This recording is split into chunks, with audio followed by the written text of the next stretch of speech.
I was so enthusiastic about going to the East Coast. I'm so pleased that we opted to do that.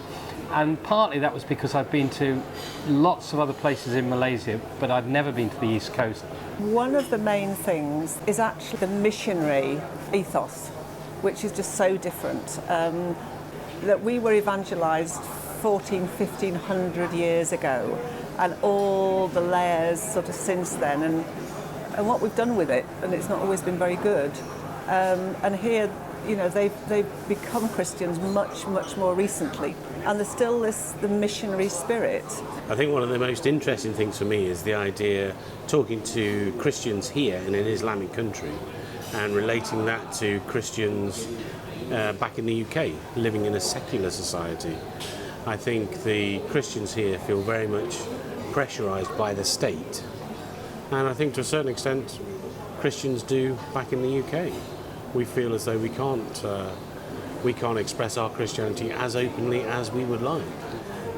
The difference here is, of course, if you do proselytise, then you get arrested and you're taken away, which I found quite shocking, really, from the Western eyes.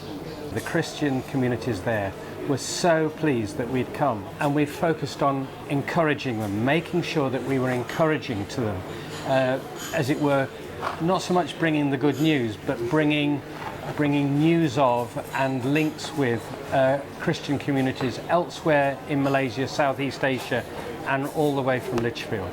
And that was a great feeling in both places that we went to. The communities were very different. In Terengganu, they certainly felt to us as though they'd got their backs to the wall, as though it was tough being Christians in a very hostile environment because of the political and the social and the legal pressure on them from a Muslim community of about 98% in that city.